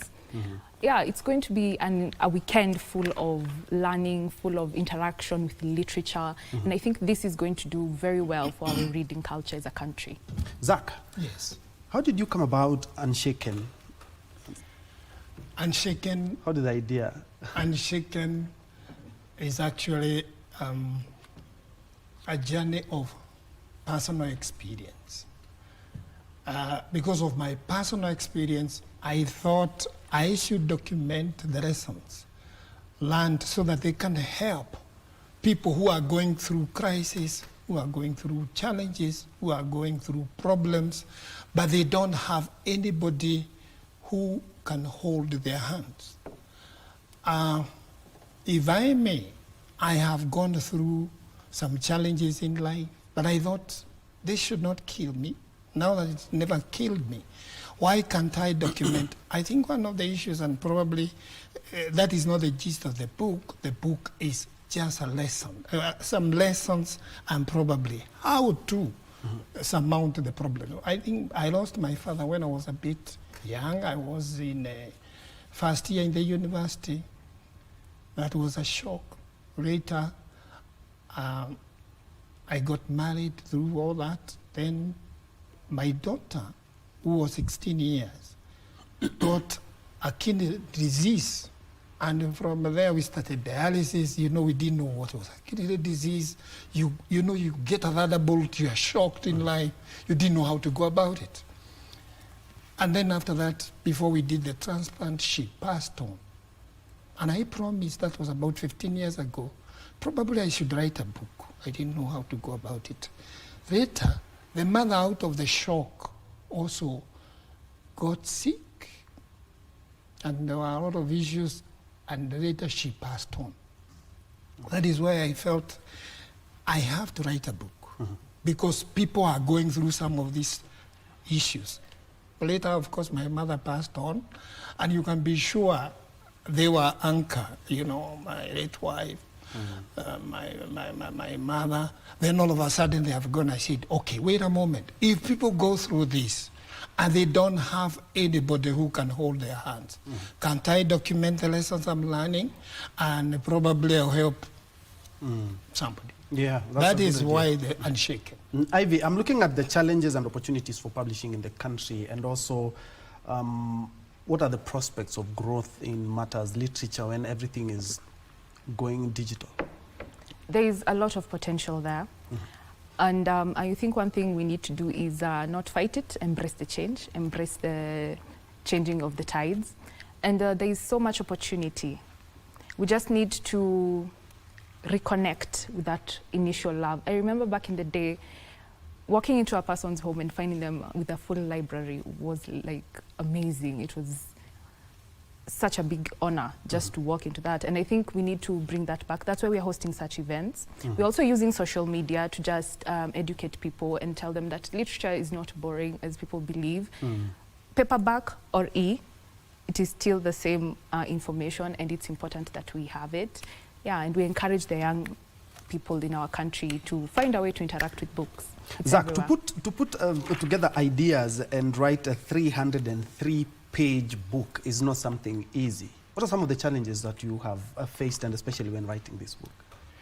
One of the challenges I faced, and the hard moment, and that's a good question, was to relive the experiences, but then to make sure that I document them into words and something that actually can help somebody. You know, you relive moments and all that, but at the end of the day, even as I'm reliving this, I said, wait a moment, it was therapeutic. But somebody will go through this, then they know that they are not alone, and they know that it is doable. I can't die. Yeah. Ivy, I'm looking at the role the government and other stakeholders in the industry can play so that books are here to stay, whether e-books or online publications. How can other stakeholders help? Because in terms of publishing, a lot has changed. Again, I'm going to go to the digital space, and also the cost. To put such an idea into paper is not something easy. Yeah, it's not. It's quite a journey. It's a journey. It's a labor of love. We call it a labor of love in the industry. And there's so many things that we can do. Anyone who wants to partner, there are so many opportunities. One person comes up with an idea of a book fair. We go out and we source. We try to mobilize resources. And we even visit some government offices. We have invited, I remember, we've invited the Thika Sub-County Director of Education, and we are hoping that they'll make an appearance. So we want to also reach out to them so that they can support us in any way, shape or form. Yeah. And how can authors like you, Zach, be supported? Because I'm quite sure there are a number of Kenyans who would want to see this on their phone and read it, whether in the matatu or even they're doing their work. Yes. Number one, the publishers, the publications like them, this will help. When you get in touch with them, they will help you to put the ideas that you have.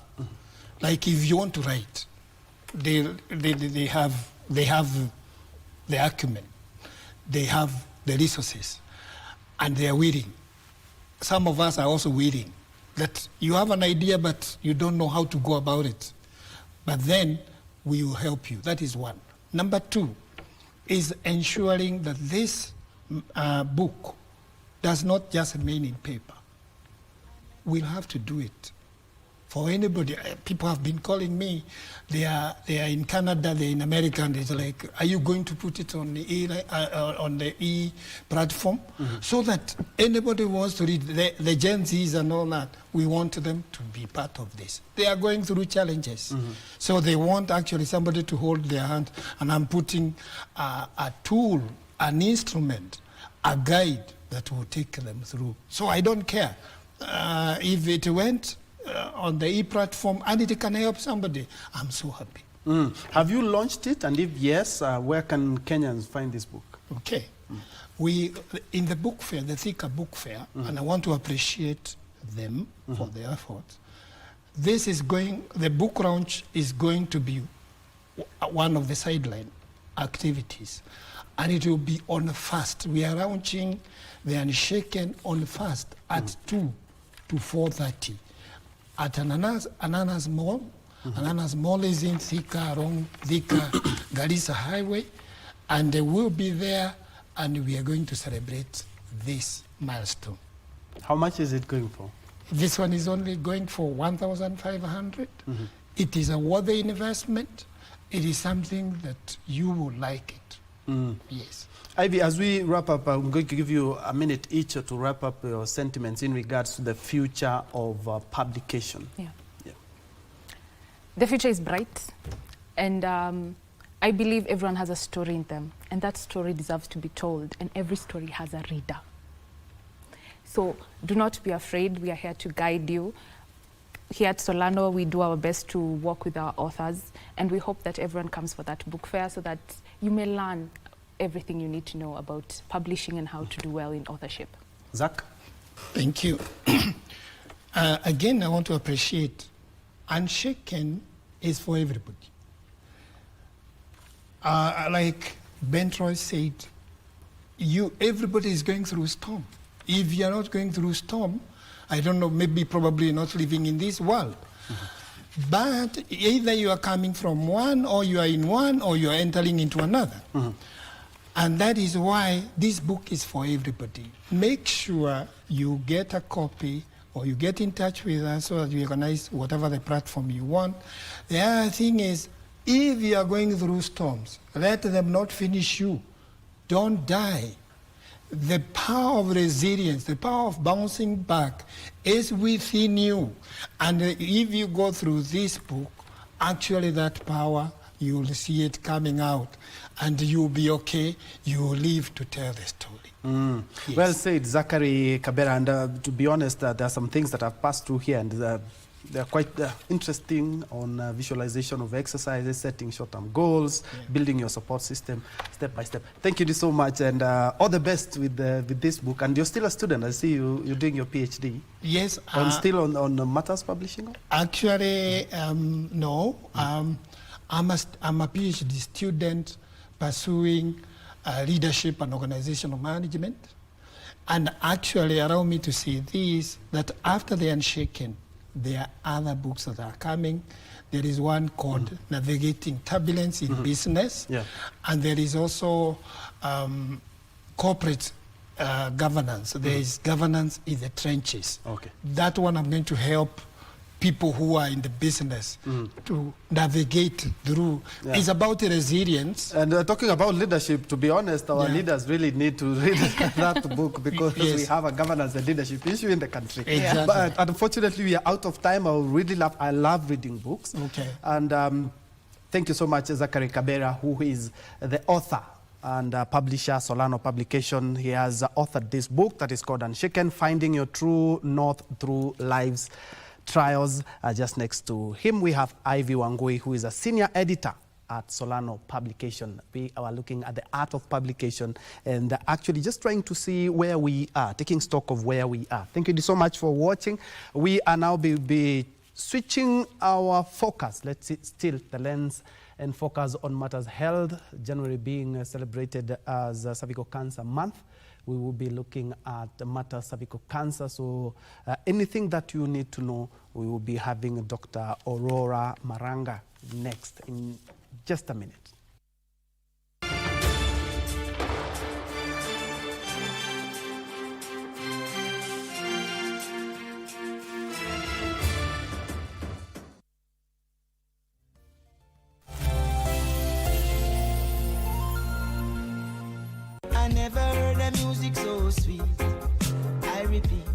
Wagwan, me brethren, big things are going. Remember, each and every Monday we have to shell down the place with nothing but the best of smooth way the vibes in your favorite station. You know these things, man. Alafu kila Tuesday, kata simu tupo side, giving you Kenyan music from the 254. And of course, you can spice up your Wednesday by enjoying blazing hot hip-hop and R&B jams. We don't got no label. She say she want bottles. Vibes and vibes as we go all across Africa, Kenya, Nigeria, Ghana, all the way to Tanzania to give you nothing but the best on Afro Thursday. Make sure you make a date with us each and every single Friday with me, DJ_Liza Diva, DJ Colda, and me, Wanjiko. This is Club One Extra. Unanifanya nisikie kunyongwa. Hadija ai, mani especially ukisonga. And do you want to do that? It depends on your time. I'm fine whenever. I'm so excited. I'm almost in tears because of that. I hope you keep up the good work, love me deeply, and don't let down your fans' expectations of you. Did I come at a really bad time? Don't always run to my place. Hey, prop man, who put this clock here? Isn't it morning? You wrote it as night. 8:34, 35. Are you trying to fool me, huh? Off with it. I've memorized everything. Mjomba wangu ni mtu pekee ambaye nilikuwa nikimtegemea, lakini sasa hivi hajitambui. Amejirudi.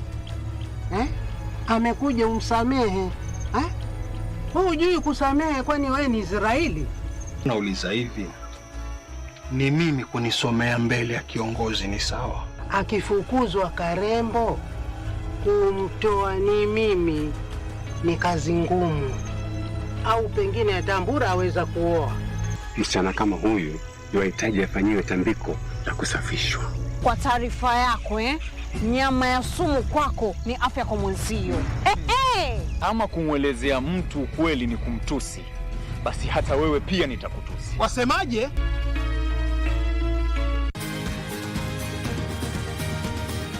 Wellness is important in our daily lives, so that instead of just surviving, we should be thriving. Ways to prevent a stroke or heart attack is for you to know what conditions you have by regular checkup. People don't know they have hypertension. People don't know they have diabetes. I was pre-diabetic. I was afraid of getting lifestyle diseases because I come from a family that has lifestyle diseases. How do you know if your cough is due to a serious condition? We'll have some answers. Stay well and strive to make every day a healthy day.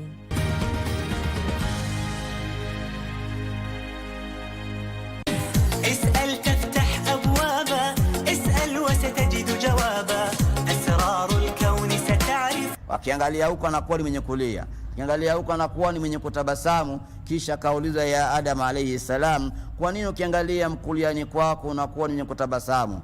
Kwa nini ukiangalia kushotoni kwako unakuwa ni mwenye kulia sana? Anasema kwa sababu nikiangalia kuliani kwangu naangalia watoto wangu waliokuwa wema. Iwapo mja atatekeleza amri za Allah subhanahu wa ta'ala na kuhifadhi haki za Allah subhanahu wa ta'ala, basi Allah atakuwa ni masikio yake ambayo yule mja atasikia nayo. Vile vile pia Allah atakuwa ni macho yake ambayo yule mja atatumia kuona. Kuna unaloshindwa kimetanda.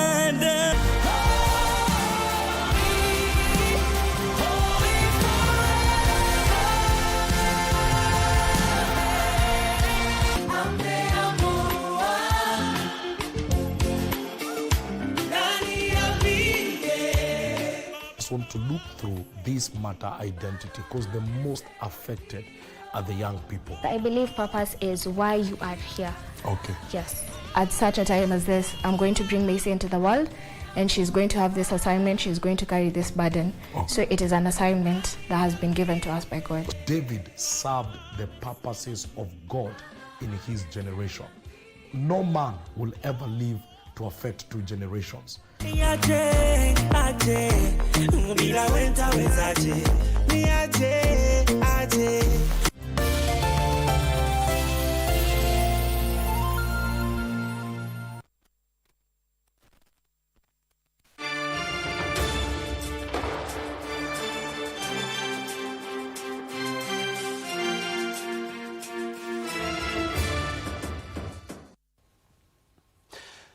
Welcome back, and on this third and final installation of News Check this morning, we are looking at the cervical cancer, and more specifically, January is always regarded as the World Cervical Cancer Month. A number of events and also just plow back and see where we are as a country in matters, and also as a world in matters cervical cancer. And to help us drive this conversation, I have Dr. Aurora Maranga from the Kenyatta National Hospital. Daktari, karibu sana. Asante sana. And very fast, what is cervical cancer, and how does it develop for the people who would want to know exactly how it happens? Thank you, and we appreciate your invitation. You're welcome. Cervical cancer is basically cancer of the reproductive system. When you look at the parts of female reproductive system, we have the cervix, which is basically the entrance to the womb. So that particular part of the reproductive system tends to develop cancer a lot. And cancer of the cervix is very, very common. It's actually one of the commonest. If you look in this country and most sub-Saharan Africa, it ranges either number 1 or number 2, interchangeable with breast cancer.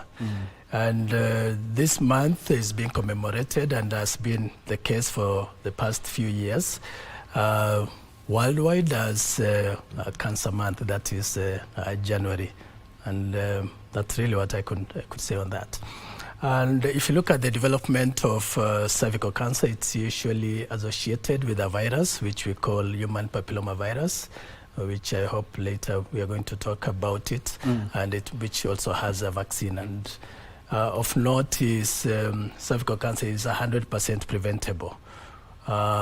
If it can be detected early, if we can use vaccinations, and basically chastity, so to speak. Yeah. And what are the common symptoms of cervical cancer? The common symptoms, one could look at it like, is this lady pre-menopause, that's before 50 years or thereabout, or after menopause? For those ones who have gone into menopause, they tend to have what you call post-menopausal bleeding. That is bleeding. You find a lady stopped having their irregular periods, they've stayed a variable number of times, and then they start having bleeding again. So in other instances, one could think that they're actually having resumption of the menses, and but obviously it is because there's a problem there. So that is one of the commonest. And talking about that particular aspect, there is a lot of delay, because an older lady may develop those symptoms, and because of traditions and culture, taboos, she is not able to tell her children or her daughters, or maybe just anybody else. So by the time they come to a hospital, it's rather late. That is for the post-menopause, or those who have gone through menopause. Otherwise, for those ones before menopause, they could have irregular bleeding, irregular, what they may think it's prolonged periods, or irregular cycles, so to speak, or even bleeding during or after contact with the partners. And sometimes they could also develop discharge from the birth canal, which is mostly foul smelling. When the disease is more advanced, they could develop now other symptoms like low abdominal pains, low back pains, and basically discomfort when passing stool or passing urine. So it depends. But I must add, really, and that is the point of emphasis, that very early cervical cancer has no symptoms. So somebody may actually be feeling quite okay, almost 100%, and there's cancer which is developing. So there are no symptoms for very early cancer, and that's why we advocate that people should go for screening. You go for screening not because you have symptoms per se, but because it's the right thing to do, and that's the best time when it can be detected and cured. And it's a good thing that you brought about the issue of screening, because like with any cancer, early detection and regular screening are very important, especially when it comes to cervical cancer. How important is it for regular screening? We cannot overemphasize that. Yeah, the frequency, it's been annual checkup. As part of annual checkup, women would usually go to the hospitals or to their doctors, and then they are done cervical cancer screening. Previously, we were using other methods, which we still use in other instances, like pap smear. Pap smear is when you take a brush and we remove some cells from the cervix, and they are checked in the laboratory. It may be a little bit uncomfortable, but it's definitely not painful. And that's one of the things which keeps off some women, because they have heard it's a very painful procedure, so they don't come for screening. Of late, we are having, and that's now the trend, checking for this virus, which we are calling human papilloma virus. So instead of doing the pap smear, now there's advocacy to check for what actually causes the cancer, and that is. Now, for those who are able to do HPV screening, when it's repeat the test after around 3 to 5 years, but for regular pap smear, usually at least we start with annual. And how can women reduce the risk of this disease, and more specifically when you talk about the HPV vaccine, the human papilloma virus screening? Yeah, thank you. Now, the HPV has been proven to be the cause of cervical cancer, and it is actually sexually transmitted. It's one of those organisms which are sexually transmitted, but they have no symptoms whatsoever. It is so common.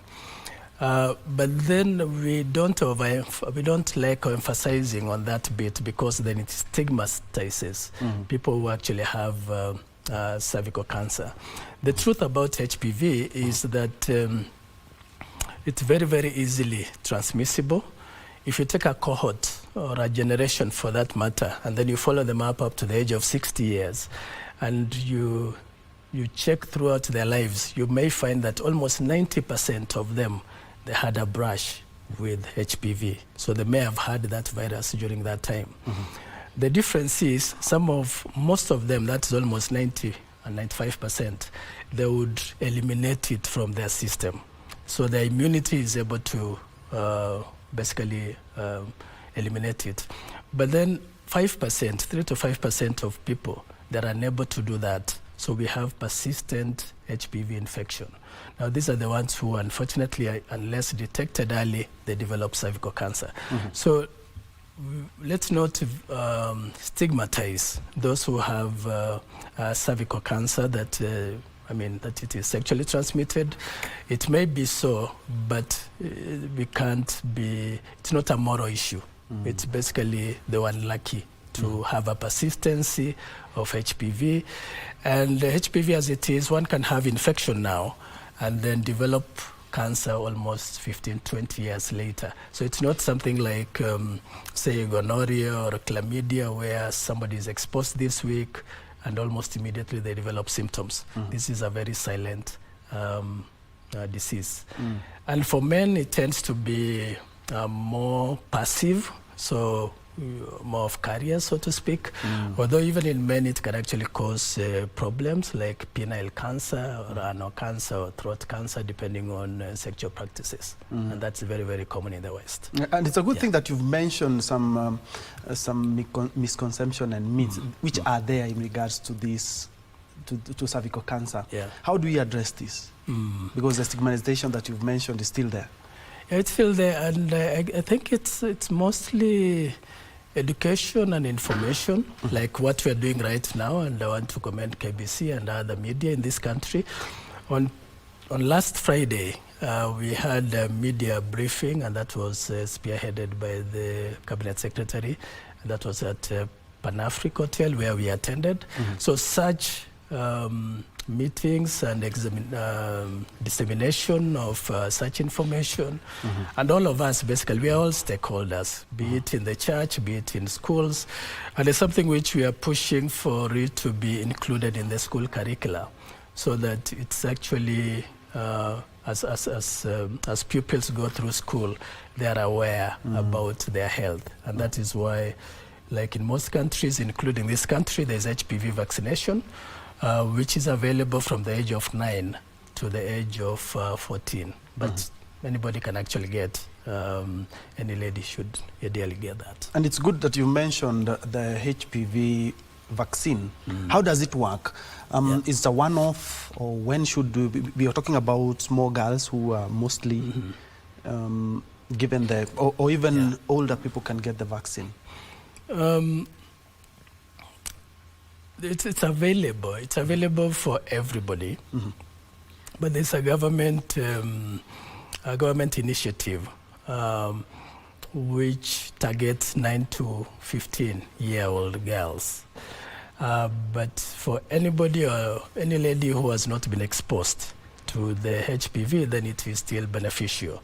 So in other words, initially we used to talk of below 50 years, but that is from the manufacturer's point of view.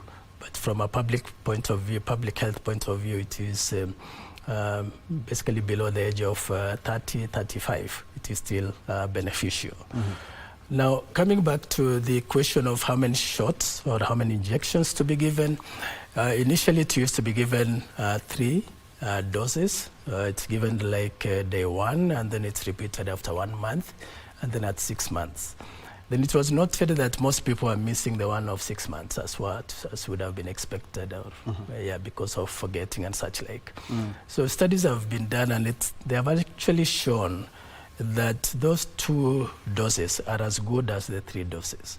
So there's a push towards having at least the 2 doses being given, that is given at time 0 and then repeated after 1 month, and it is lifelong. So it doesn't have to be given every year, and it's very safe.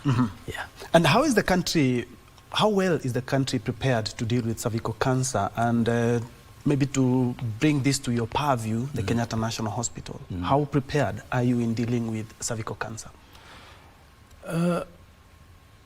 Preparedness, it is all of us as a country in terms of are we screening the people from,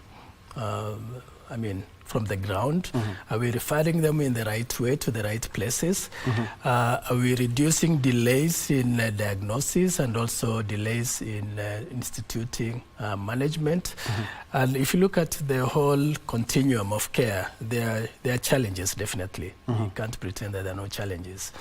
But I think as a country we've come a long way in terms of even talking about cervical cancer screening, and there are a lot of elaborate programs which are given through the government in terms of countering and treatment of cervical cancer.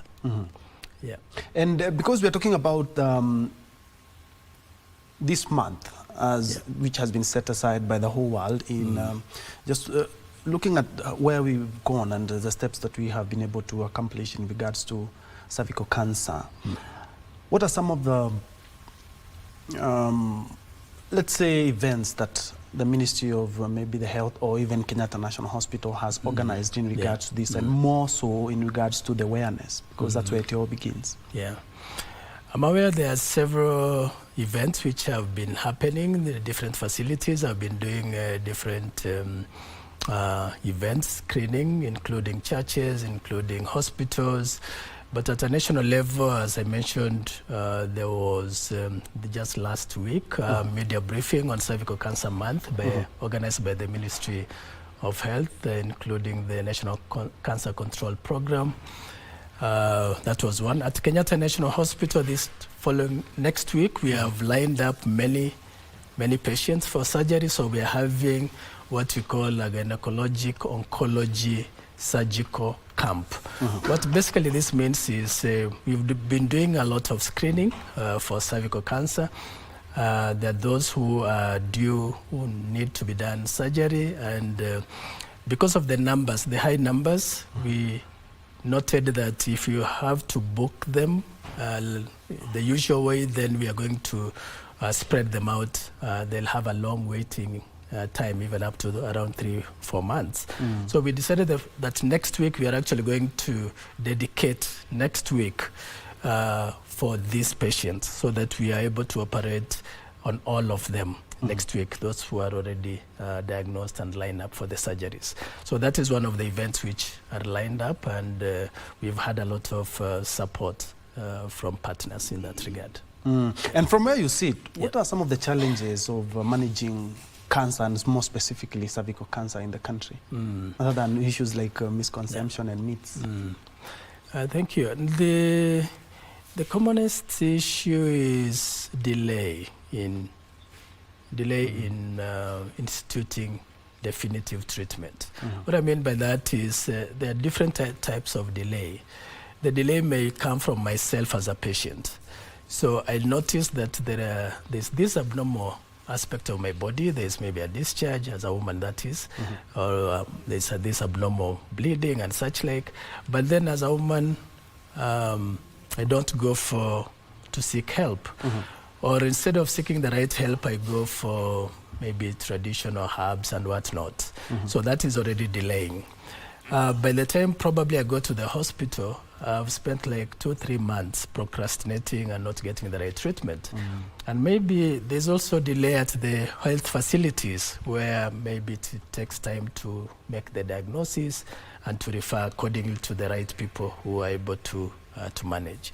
The other aspect is it takes time to the turnaround time for some of these investigations. You do a pap smear, for example, and you're not able to get the result immediately. Somebody is told to come after around 5 weeks or 4 weeks to pick your results.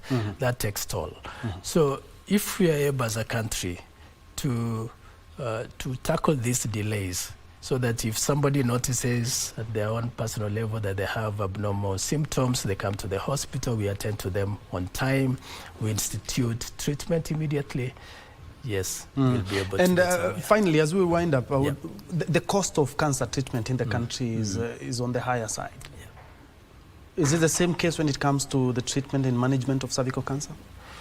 Yeah, it is. Because it's part of the, we use the same facilities. If you're talking about surgery, we use the same theaters. If it's chemotherapy, we use the same spectrum of medication. If it's radiotherapy, we use the same facilities. So cancer treatment, yes, it is true. It is quite expensive for the common mwananchi in this country. And there are many patients who are not able to go through the treatment because they are not able to pay for that particular treatment. But of note is there have been efforts, to be fair, with the government over the years. We've seen a lot of changes over the last, I've been practicing oncology, that's cancer treatment, for the last 15 or so years. And from where I'm seated, there's been a lot of significant change in the management of cancers in this country. We are not there yet, but at least we are somewhere. Your final words, Dr. Maranga? Final word is basically to go back to where we started. Cervical cancer is 100% preventable and it's curable, only if it is gotten early. So I want to urge Kenyans, basically if you're a lady, go for this cancer screening. As a man, get your partner to go for screening. Let's get our daughters to have the vaccination. It's something which we'll never regret. And for those patients who are going through the treatment or have just been diagnosed with cervical cancer, cancer treatment is not a death sentence. There is treatment even for stage 4 disease, and we'll urge you to continue with the treatment and follow up with your doctors. Thank you very much. Thank you so much. That has been Dr. Aurora Maranga, who is a consultant gynecologist and gynecologic oncologist at the Kenyatta National Hospital. They are putting on the lens matters cervical cancer. Remember, in January, we celebrate the World Cancer Month with a scope of actually viewing how we have been moving in terms of cancer management in the country. And for this special case, the cervical cancer screening, as he has said, it's preventable. There's treatment. There's also hope. Many thanks indeed for joining us for News Check. This from 10 a.m. till now. I'm now giving the baton to my Kiswahili co-anchor for Kurunzi Mashinani and Tamrini. Many thanks indeed for joining. My name is Njue. We started out with Anwangeshi as our sign language interpreter. Right now we have the lady Susan Thuku, who is handling the sign language interpretation. Do have yourself a blessed afternoon ahead.